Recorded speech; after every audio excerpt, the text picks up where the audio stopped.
Cool. Hey. Hello, New York. Yeah.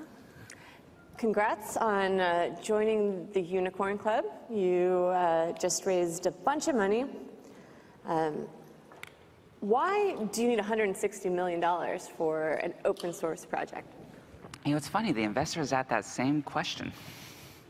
I didn't really come up with a good answer. No, we think that WordPress's success thus far has been really exciting and something we're very proud of. But we're not satisfied. We're not happy with it. There's 78% of the web left to go. That still doesn't run WordPress, much less any other open source software. I feel like the software could be a lot better. I've heard that the TechCrunch save button is not working well. So obviously, that's going to be at least 10% of the money. That's a priority. And just the interfaces for which we publish on, particularly when you are in a touch world or a mobile world, I think haven't really evolved where there's like a best in class yet. Medium, others are very impressive.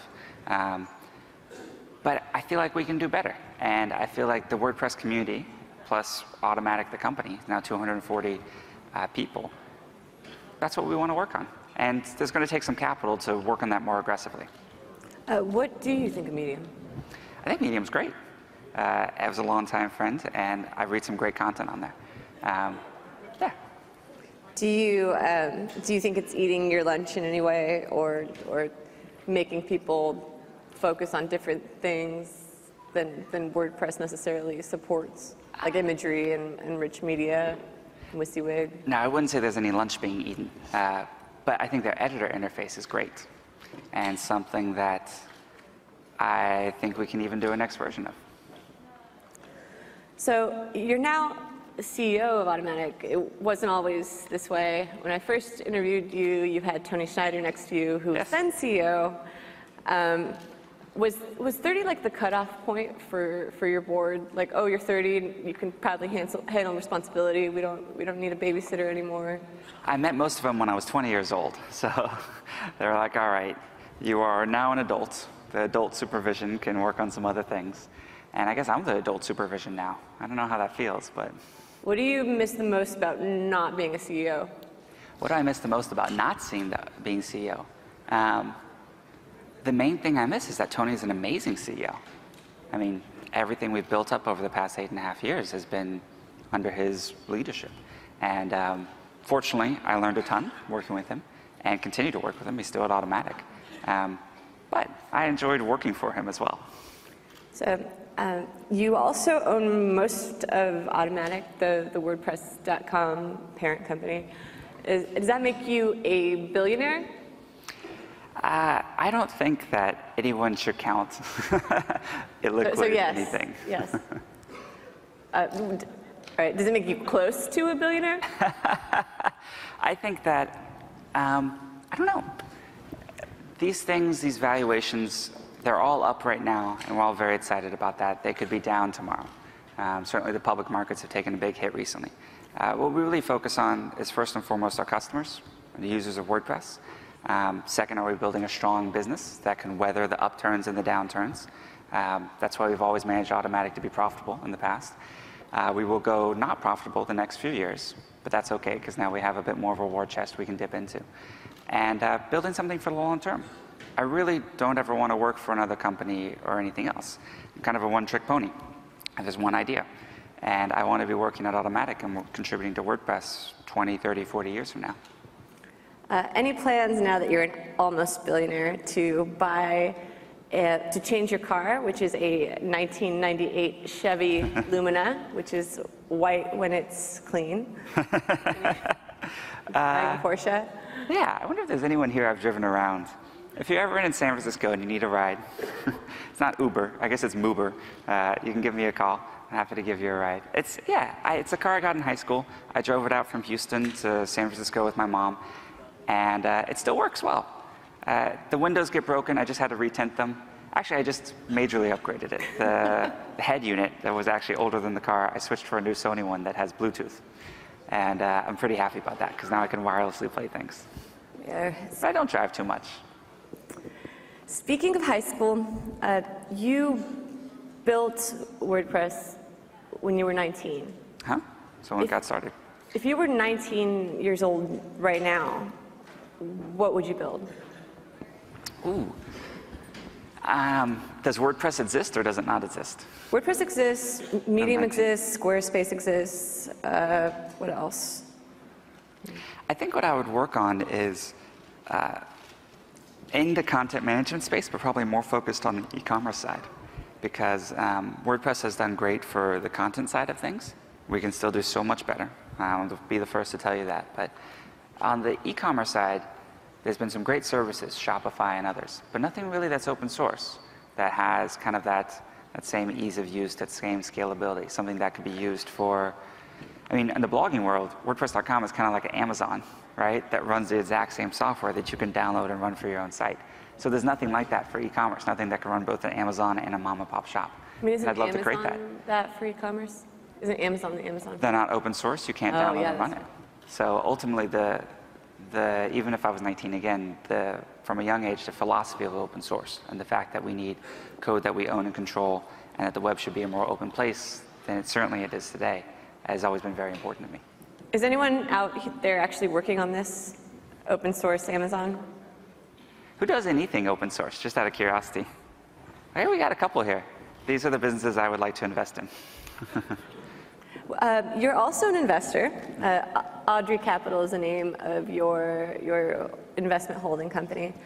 Do you have an investment thesis? You've got Rap Genius, which is crazy, and then you've got Calm, which is kind of interesting, Smart Things. Is there one umbrella that you hold everything under? Those are interesting contrasts. Calm.com and Rap Genius is almost like the opposite of each other. Yeah. The thesis, one, it's a lot of folks who I've met over the past 10 years of moving here. There's probably some new startups here. When I went from Houston to San Francisco, I literally knew no one. And I felt, and almost to a extent do feel today, like there's like something going on that I'm outside of that just feels like a different thing where everything's happening. So if you feel that way, don't feel bad. But along the past decade, I've met a lot of great entrepreneurs. I've learned a ton, and the opportunity to pay that forward to help out folks who are just getting started seems like the right thing to do, just from a karma point of view. So that's what I look for. Businesses that are open source, marketplaces, and things I personally use myself that I feel like I can be useful to the entrepreneur more than just cash, because cash is plentiful these days. That's what I look for. But as you can say, Rap Genius and Calm.com don't necessarily fall in the same column on the spreadsheet. Yeah, they are diametrically opposed, actually. But I use both every day. You also have a lot of friends who are investors, and some of them are your own investors, Chris Sacca and Tony Conrad, and I guess Malik. Yep. Who have you learned the most from, and who is the funniest? Because I think Sacca is pretty funny. I will say that the very first of all those, all roads lead to was one of the earliest users of WordPress, Malik of Giga and also one of the first people who connected me to all those others. So I met Tony Schneider through I met Tony Conrad through met most of our current investors through So he is, and you don't know it when you first meet him, but he's actually quite hilarious.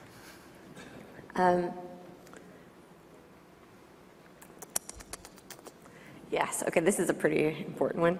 How do I convince my writers not to quit? Because they're jealous of other sites that have their own homegrown CMSs.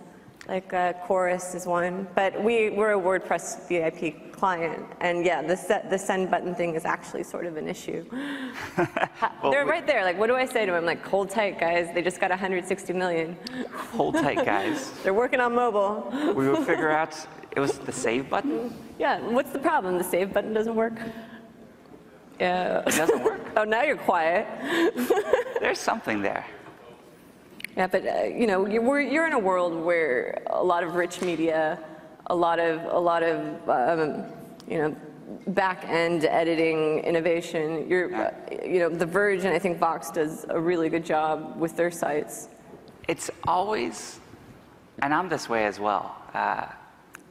Content companies throughout certainly web history have always created their own CMSs.